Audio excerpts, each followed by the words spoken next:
Hi, I'm Helen Pollitt, and this is SEO in 2023.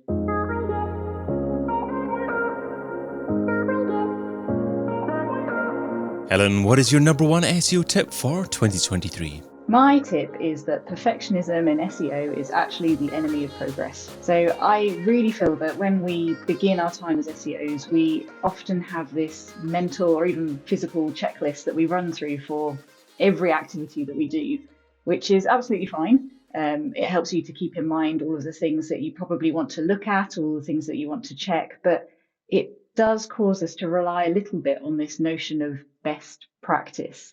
When you very first start adding pages to your blog, for instance, you might look to get all green ticks from that SEO CMS plugin that you use, or you might have a set number of characters that you want to put into your page title to make sure it's not truncated in the search results. We have a lot of tools at our disposal, and most of them will have some sort of traffic light system to flag errors that they perceive as being problems for your website. So when you very first start out, a lot of us will rely on those to identify red critical errors or amber problematic errors on our websites, and we'll do whatever we can to fix those so that we only have green, no red and scary amber colors showing up. And this is totally fine when you're starting out. It's absolutely fine. But as we mature in our knowledge and experience as SEOs, those checklists, or at least always rigidly following them, starts to become problematic. We need to rely on some of the context that we know about particular websites or industries, or we need to look back at our experience and think, actually what worked in a scenario similar to this one in the past and what didn't.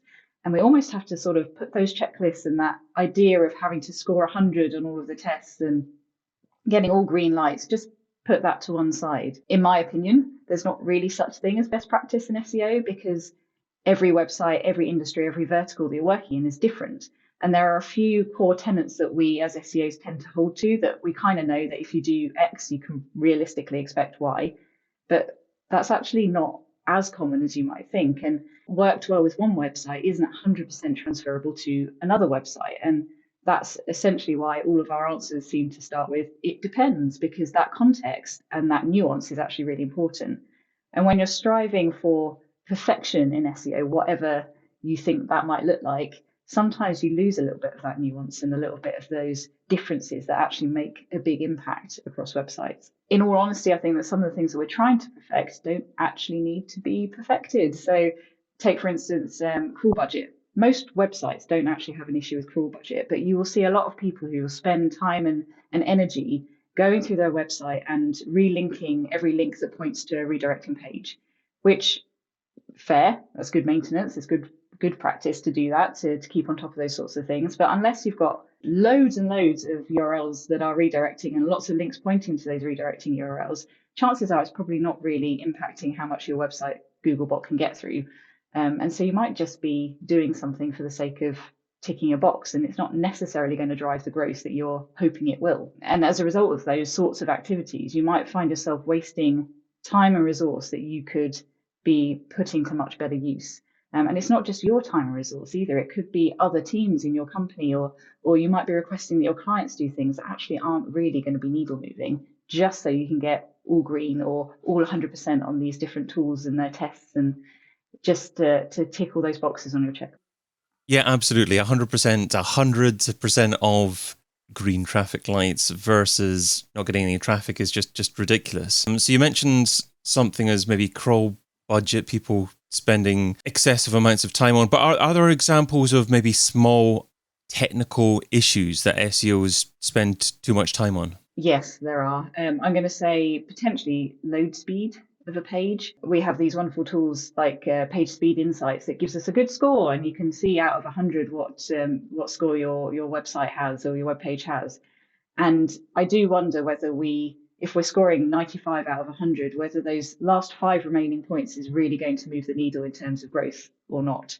And are you actually perhaps wasting a lot of goodwill with your development team, who perhaps are having to spend a lot of time and energy making tweaks to the web page in order to get it to 100 rather than 95 out of 100, when you could actually be utilizing their experience and their knowledge elsewhere? Now, you also mentioned that some SEOs typically fight with product teams. So what do they fight about? I think it's about priorities usually. And again, this kind of perfectionism and checklist attitude towards things can cause those kind of rifts and unnecessary discussions happening, because Products just want a good website at the end of the day that works well, and SEOs want that too. But when we stick to our checklist, we can get a bit regimented in our understanding of what a good website looks like. And sometimes actually the fix that the product team or the development team has suggested is good enough. It might not be exactly perfect in the eyes of an SEO, but if it does what it needs to do and it's not going to cause any issues from an SEO perspective, then do it.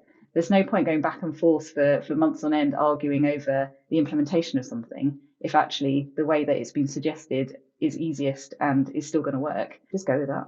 Okay, so stop blindly following traffic lights. Stop blindly following lists. Maybe let's get a little bit positive here. What are some SEO activities that can drive growth that often get neglected or deprioritized that SEO should be focusing on instead? That's a really good question. I think technical SEO, in my opinion, is one that does need to be looked at, but often is one that falls into these checklists. So what I want to stress, I suppose, is don't throw it all out.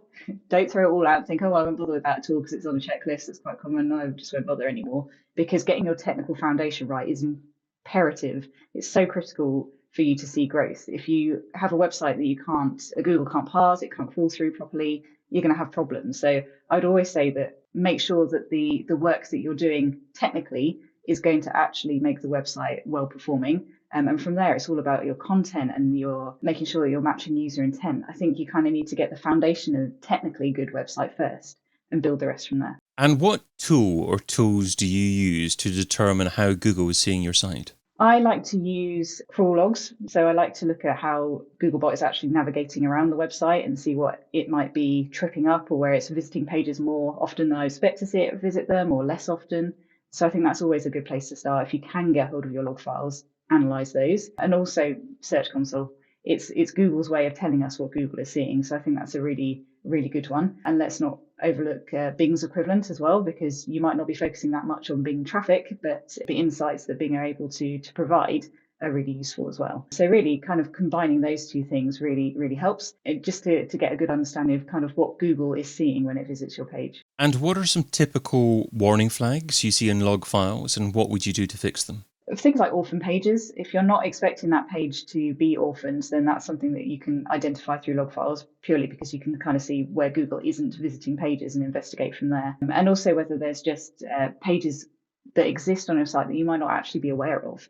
So sometimes filtering systems can cause additional pages, or the way that a page has been implemented, or the fact that a button actually creates a new page rather than taking you through to an existing page, for instance. And so Googlebot is a way of finding those pages that you might not even be aware of. So looking at your log files can help you to see where those additional pages are being created and helps you to identify actually are they going to be problematic or not. Should every size of website, every type of website be looking at log files, or every SEO that works in those different types of businesses be doing that? Because I often associate log files as something that you do when you're working for a large website, but is that not necessarily the case? I mean, ideally, we'd all have access to log files and be able to look at that information. But in reality, it's very hard to get hold of them often, especially if you are, say, agency side. It can be very difficult to liaise with the right person in your client's team to get hold of those log files. There's security issues around log files. So it isn't as simple as absolutely go for it, get hold of those log files and start analyzing, because practically you're probably not going to be able to for various reasons.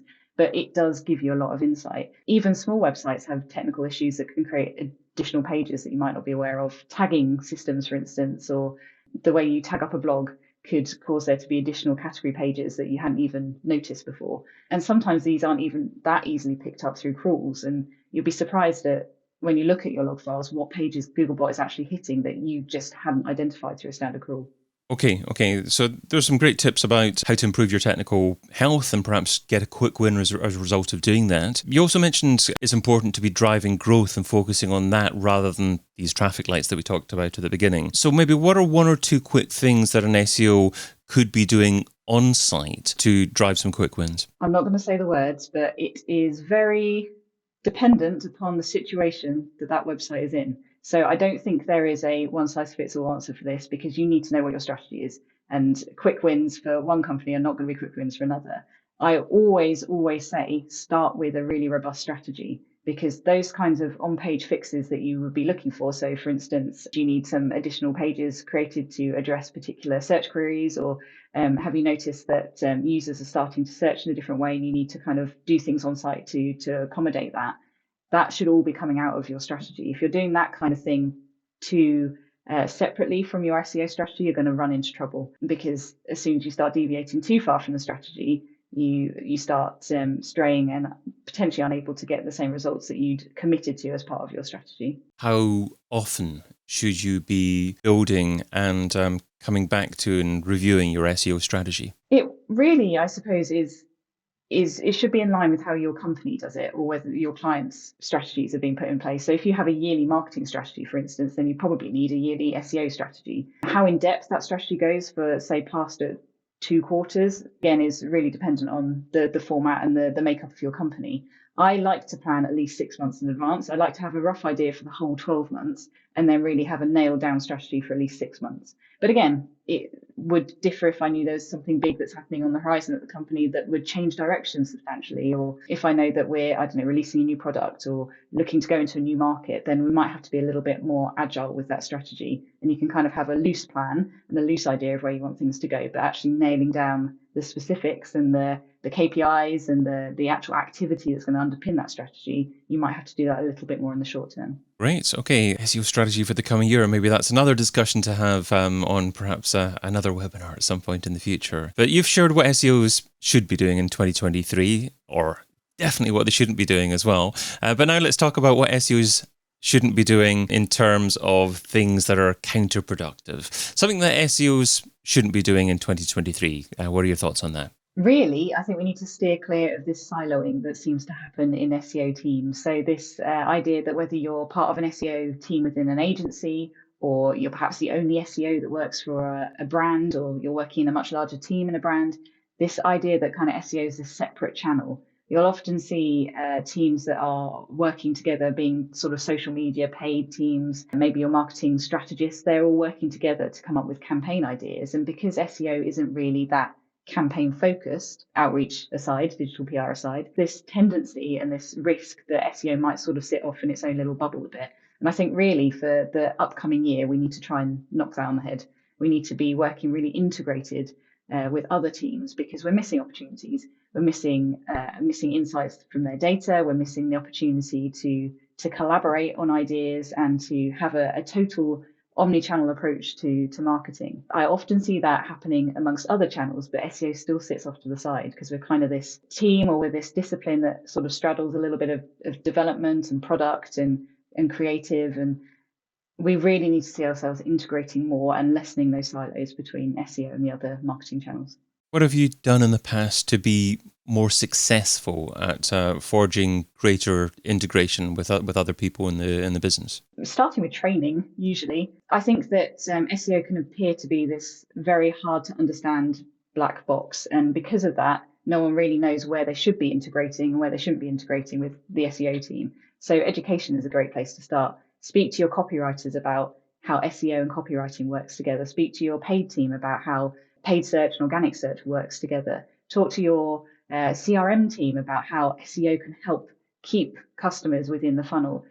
When you start educating and start having those discussions, you open up opportunities for people to collaborate with you that they just might not know about. And vice versa, you learn things about the other disciplines and think, actually, SEO could have an impact there, or actually this could have a really good or bad impact on SEO. But until you have those kind of discussions where you're starting to educate, learn about the other channels, they're learning about yours, it's really hard to do that. I love the way that you started talking about funnels with CRM teams and a language that they would understand. I think that a lot of SEOs sometimes just maybe host an SEO training session, give people a general overview of SEO, but don't really take the time to understand what matters to other roles in the organization. Helen Pollitt is head of SEO at Current Classic, currentclassic.com. Helen, thanks so much for being part of SEO in 2023.